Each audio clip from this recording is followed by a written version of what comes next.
This weekend we celebrate the 17th Sunday in Ordinary Time, and the Old Testament takes us back to the first book of Kings when King Solomon asks the Lord for the greatest of all gifts, essentially, to be wise beyond anyone who's ever been in the whole world. And the Lord respects this desire so greatly from Solomon that he also blesses him with earthly wealth and gifts too. You know, it's interesting, though, at the same time that Solomon receives what he asks for in the wisdom, and that ultimately lives his life in a way that he ends up straying from the Lord anyway. He's given all the wisdom in the world, and essentially he's been given the word, in his heart, and he forsakes it, and ultimately is unfaithful to the Lord.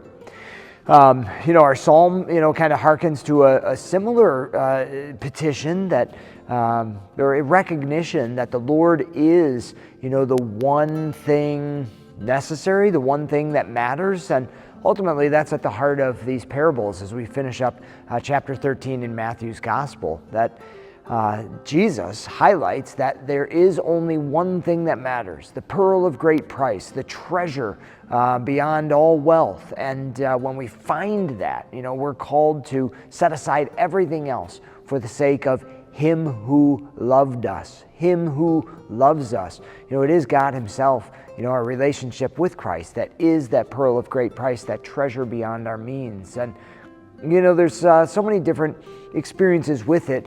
As Jesus said earlier in this collection of parables, those whose hearts are not open to surrender to Jesus don't see these things so clearly. And yet those who at least have the door of their hearts cracked open, they recognize the pearl of great price. They see something with clarity in these parables that Jesus mentions. They hear and understand, and they are converted. But many of us, we're converted, yes, but, it's still a struggle along the way to let go of everything else, to sell all that we have and put aside for that pearl of great price. And part of my own ongoing reflection this week is that it's actually sometimes easier to cut ties with the earthly things, possessions and money and relationships and things like that. It's almost easier to do that sometimes than it is to cut ties with the burden of our own hearts, whether it be sorrows or anxieties or things that depress us or worry us or cause us fear. Those are the things that are harder to surrender to the Lord at times. I don't know. Sometimes maybe we don't really think of them as ours, and yet those are the opportunities that we have to really surrender it all for the sake of the pearl of great price, for the sake of that treasure that is Christ Himself and the way to eternal life.